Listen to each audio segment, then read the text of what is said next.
This is Capital Games. I'm the Wiz. And I'm Zero. Zero. Yes. I don't. Wow. You answered back this time. Wow. Usually just let me go off and stuff, and just let me know when you're ready. But okay. Anyway, so a new week has passed. Last week we talked about Hogwarts. This week we're going to talk about a game that might not make as much sales as Hogwarts, but for a certain type of gamer is excited to know more about the game. And what we're talking about is the joint production of Wild Hearts, the game that's being developed by Koei Tecmo and EA Originals, that is being developed by Omega Force, the company that is more known for Dynasty Warriors. This was announced, what would you say, about 6 months ago, I think? Or is it less than that? I believe so, yeah. It is a monster hunting game that has contraptions and big monsters in it, and it's right now for PC, Xbox Series X and S, and PS5. So new gen consoles and PC are what's getting this game. So we thought this would be an interesting thing to talk about because, one, this is the big game coming out this week. This is in a genre that is pretty popular, but also, I guess it is very popular, but doesn't have a lot of games within that genre. What do you think? Yeah, I mean, it's a bit of a niche. I know for the longest while it was kind of a Asia-only thing, especially since when you had games like the original Monster Hunter and things like that. It was just kind of like a thing that sort of took Japan by storm, and then eventually just when it sort of across over to the other Asian countries like Hong Kong and Singapore and Malaysia and stuff like that, it kind of took off there, and then eventually the titles made their way over to the West, and the West found sort of the same excitement as Asia did, but at the same time, just it is a bit of a niche genre too, because really the bigger piece of these monster hunting games is just the co-op is what really makes them shine the most. Mm-hmm. And I know when you had the PSP release of Monster Hunter Freedom Unite, that ended up just sort of exploding the popularity of the Monster Hunter games, especially since you had people in Japan just sort of getting their PSPs and taking them with them to school or work, and then just kind of getting in a hunt during lunchtime, during recess, or whatever. And that was kind of where the series really took off. And then ever since then, it's just been kind of how the series has sort of proceeded on with its popularity, just everyone just being a fan of just the whole co-op action sort of thing. Right. Monster Hunter became big in Japan with Freedom Unite, as you said. It was big in Japan, but it wasn't big in the States.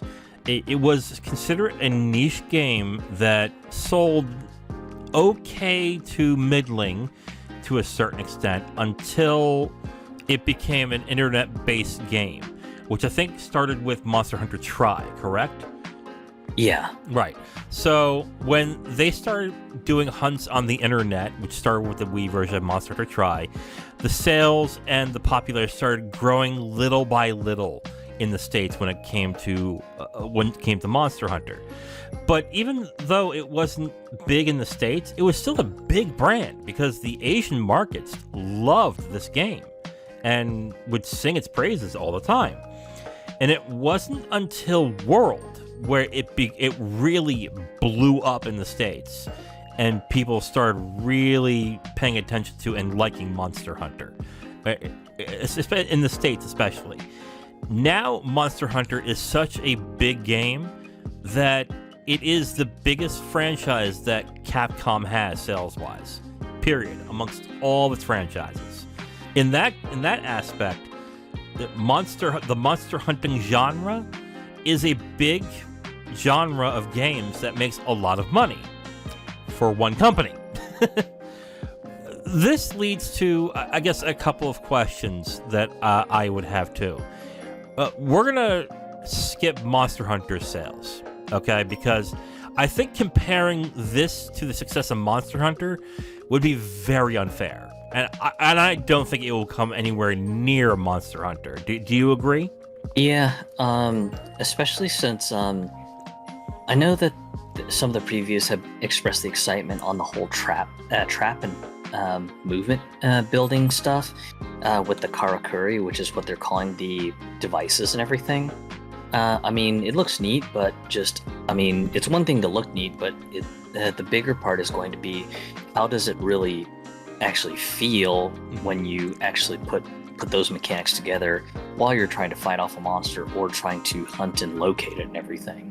Because I'll say this: the idea of being able to create zip lines so you can zip to one part of the map faster than kind of huffing it on foot. That's kind of cool. And for those who haven't played Monster Hunter, generally, the only way you can warp to shortcuts is you have to go find them. And not everyone's gonna have the dedication to go, just huff it out on foot and go find all the shortcuts.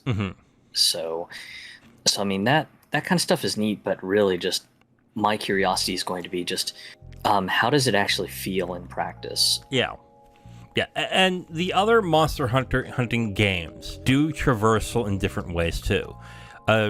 Toukiden, which is the one that Omega Force did previously, I think it was more like the old Monster Hunters where they did everything in zones, but the movement was a little bit faster, whereas with Monster Hunter it was a little more plotting. And then, if I remember with God Eater had smaller areas, so traversal wasn't that big of a deal. Am I right on that, or did you play any God Eater? I played a little bit of God Eater 3, and I mean, just the zones were a little bit smaller, but I mean, the action still felt just as intense. I know one of the things that is a bit polarizing with God Eater is some people aren't really a fan of the whole anime aesthetic, which I get. I mean, maybe you're not an anime weeb, so yeah, totally understand. We have those games. We also have to mention Dauntless. Now, Dauntless is the free-to-play game that is much more of a Monster Hunter game. And Dauntless, when it comes to traversal, is very minimal. The maps are very small, and the point of the game is to get you in, fight the monster, get you out. That is different with Dauntless, but that's also a free-to-play game that does more different things with Monster Hunter. And unfortunately, it's kind of hard to find sales data on Dauntless. So and as someone who played a lot of Dauntless over the last couple years, the game is not in a good place right now. No. Mostly because they did decide to change the map framework to be sort of open-ended, so you can kind of join in, drop out. But unfortunately, this has also had its fair share of problems where some people will join a lobby just to go farm mats, and of course, what happens when you join someone's lobby in these monster hunting games? Naturally, the monsters get stronger. Yeah. So you have some cases where some people will just join up a lobby, gather mats while people are trying to fight a monster, and of course, what happens? You got a monster that's fucking strong as hell that's pretty much harassing you and your friends. And then of course this person ends up not contributing anything to the hunt, and of course you end up having to deal with this monster that is like 25% stronger, all because just this random player decided to join in your open lobby just to gather mats and run. I haven't played since that update happened a while ago, so I don't know if that situation has been resolved, that it requires the player who joins in to ping the monster, and the minute it does, that event does happen, then maybe the monster's power balances out. I don't honestly know. So yeah, I know for a while Dauntless was in a very bad place, and I think some people were not too thrilled with some of the new monsters that they put out, which some of the new monsters ended up being a little bit more difficult to deal with, so that could be a factor as well too. But again, I haven't played Dauntless in a good while. I think maybe 6+ months. So. Yeah, it's been a while for me too, and when I last played it, I think I played it for a day, and then that was it. Like, my thing with Dauntless was okay, yes, this is a good game, but I still could go play Monster Hunter Rise. The issue that's there, it's kind of hard to go back to Dauntless. But let's get past Dauntless. Reason why I mention it is just for due diligence reasons, to make sure that we cover the main games, I think, that can be covered in this type of genre. So we've got God Eater, we have Toukiden, and then we have Monster Hunter, and then we have Dauntless. We're not going to talk about Monster Hunter anymore because, again, even if we were to compare it, Wild Hearts is not making those sales. So if we're going to talk about, let's talk about the other ones, which is God Eater and Toukiden, okay? Toukiden, within this entire series, according to VG Charts, which, again, I will state that VG Charts isn't the most accurate, but it's the best that we have here. Toukiden made 1 million in shipped units. I think, in my opinion, part of Toukiden's issue was just the fact that it was just in a bit of a niche setting that was slightly based on Japanese history. And if you're not familiar with Japanese history, then, you know, maybe the magic might be lost on you. And then God Eater, the entire series, shipped about 4 million units, according to VG Charts. And now, shipped is different than sold. But I think we can use these figures as one-to-one because a lot of sales also could have come from digital, both from PC and from console. So let's pretend that these shipped units is also sales at this point. For Wild Hearts to be, I think, a success in EA's eyes, what do you think the amount of sales it needs to be for EA to be happy? Seeing how we've already got some preliminary reports that EA has been betting big on this one. Right, they're considering this a AAA title. Yeah, I'm guessing EA is probably hoping for like 5 million units or something drastic like that. At least that's my personal speculation on what they're hoping to get. Like in total sales? Not total sales. I was thinking maybe first month sales. 5 million first month sales is what they're expecting. Wow, that would be a little ridiculous. Yeah. I think if they're being realistic, I would be happy with 750,000 sales. Oh yeah, I mean I would agree with that too. Mm-hmm. Like something modest, like 750, maybe a million might be stretching it, but that's not even modest. That's actually pretty reasonable for a game that is in a genre that is dominated by one game and is a new IP from a company that is not used to making these games, which more people are going to look at and see EA than they're going to see Koei Tecmo on this. So I honestly think it should be happy with 500,000 to 750,000. If they make 1 million, they should be thrilled. But if they're expecting 5 million, this is already doomed to fail. This is a Square Enix issue where they're taking a look at a game going, oh, we should expect X, where I don't think that's going to happen on that end. What makes you think that they're expecting 5 million? Just that seems to be in line with some of EA's big AAA titles. Okay. Typically stuff like Battlefield and things like that are where I'm kind of basing the number on, but again, just that could be just EA being completely delusional. I don't know. I'm going to share a quote from Game World Observer that was said by Andrew Wilson, the CEO of EA. Okay, here's the mentality they have. The Monster Hunter genre is a relatively new genre. It exploded. It is ripe for innovation and creativity and expansion. And what we see the team doing is all of the things that the community is asking for in the genre. And the response so far has been really, really strong.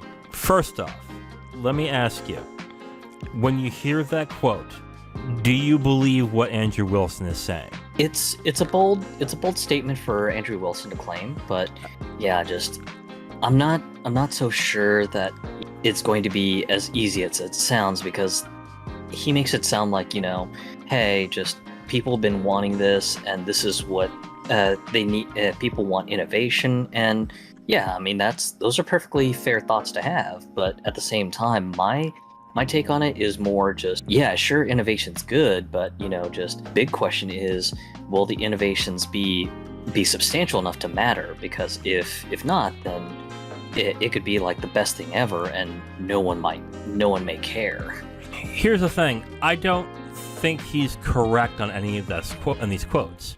First off, the Monster Hunter genre is a relatively new genre. No, it's not. Yeah, it's been around. That's kind of a BS claim for him to make and say, oh, it's a completely brand new genre. No, it's been out since 2005, 2006. Yeah. And it's just turned into a big genre within the past 5 years with how much Monster Hunter has sold, which gives me the next problem that I have, that it's ripe for innovation and creativity and expansion, and that people who are into that genre are looking for that. Are they?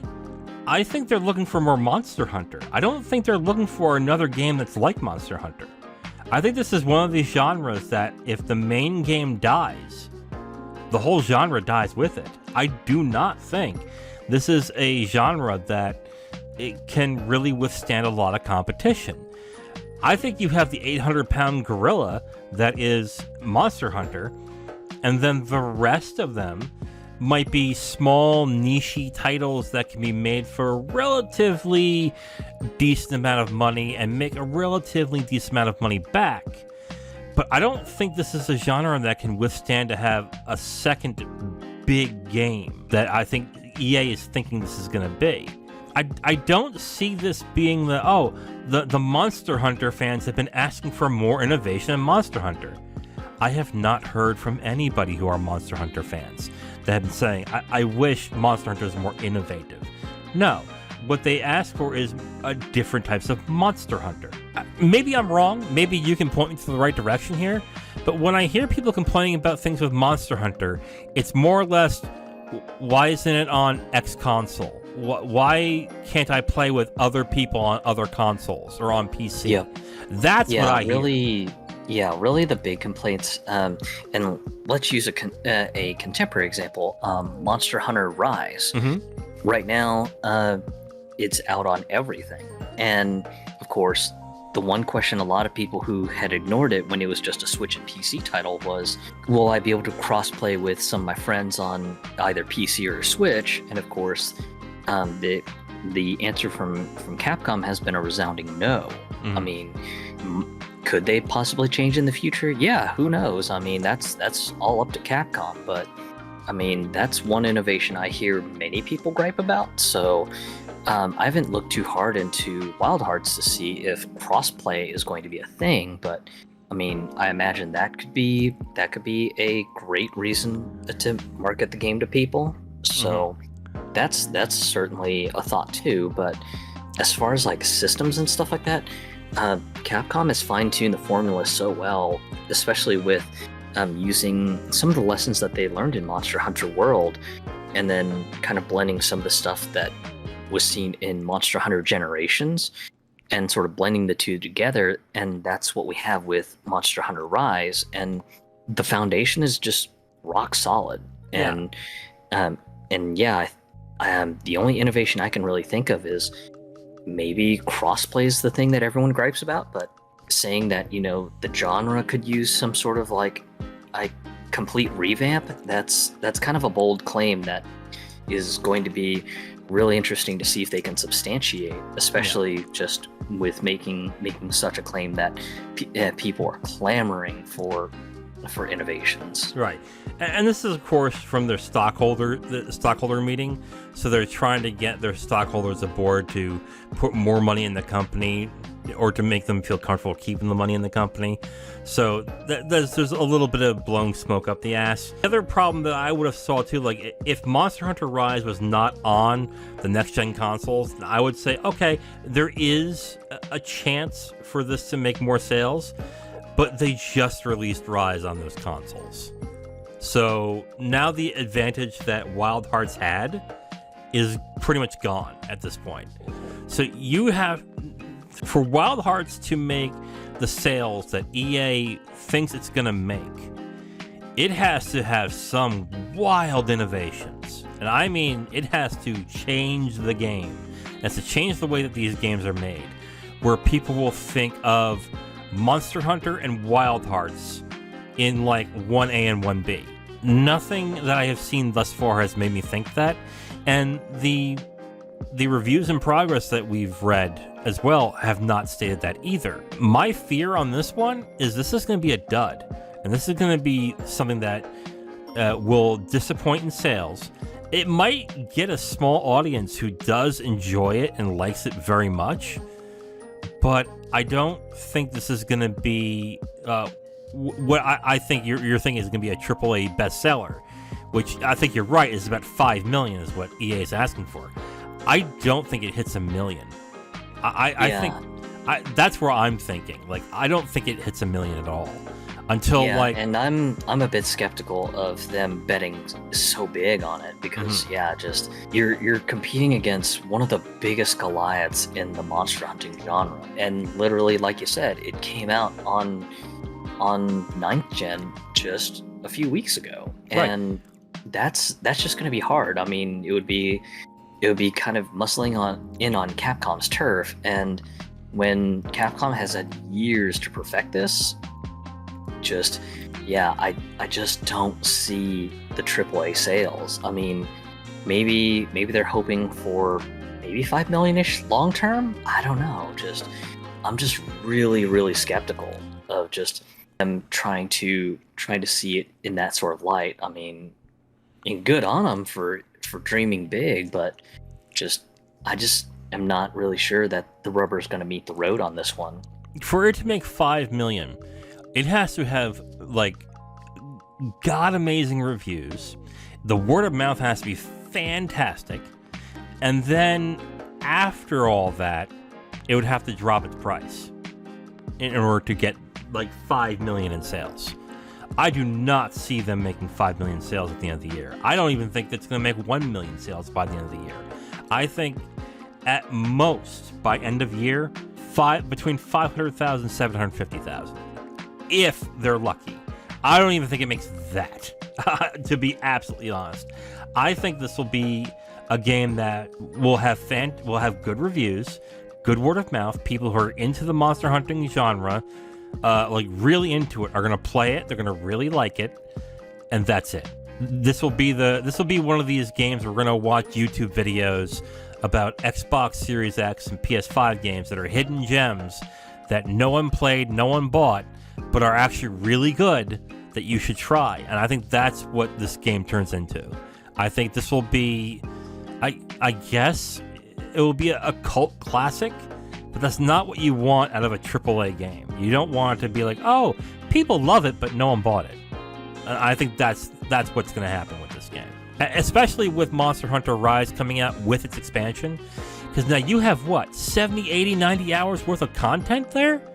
Versus maybe 100 hours with some of the more extreme hunts that are coming out in due time too. Monster Hunter Rise and Sunbreak, which is the base game and the big expansion it had, $70 but 100 hours worth of content. That also came out on Xbox Series X and S and on PS5. And now you have Wild Hearts. Now, Wild Hearts looks like a better game. But if you are in the mood for that type of game, where are you going to go? Are you going to say, okay, I could buy Monster Hunter Rise and Sunbreak for $70, get 100 hours worth of gameplay that I have heard great things about and that everybody who's into these games loves, or I can try my hand on the $70 EA game that barely anyone has played, that I don't know what the reviews are like, that my friends I don't know what they feel about it, and probably give me 20 to 30 hours. Call me crazy, but I think that they'll go Monster Hunter Rise and Sunbreak.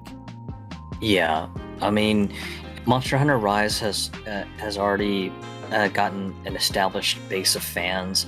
The fans have pretty much gone absolutely fanatical about the game, and even if like someone were to start completely from nothing to help like their newbie friend who's never played maybe a Monster Hunter game before.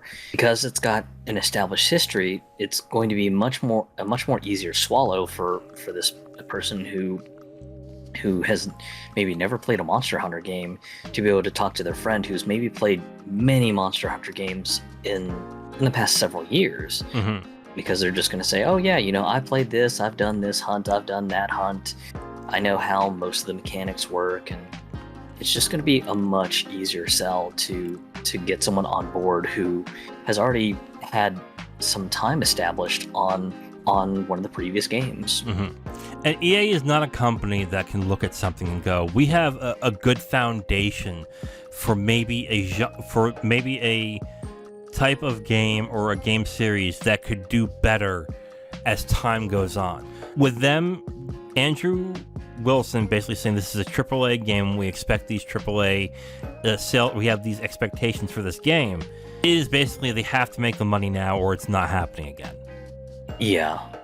And especially with it being under this new EA Originals label, it definitely means this is experimental phase stuff. That if it doesn't meet the numbers, yeah, it just looks like Koei Tecmo is going to be back on trying to do this on their own, just in the future, if there is even a future for something like this. I'm going to reiterate again, my sales expectation for the year, I'm just going to go flat 500,000.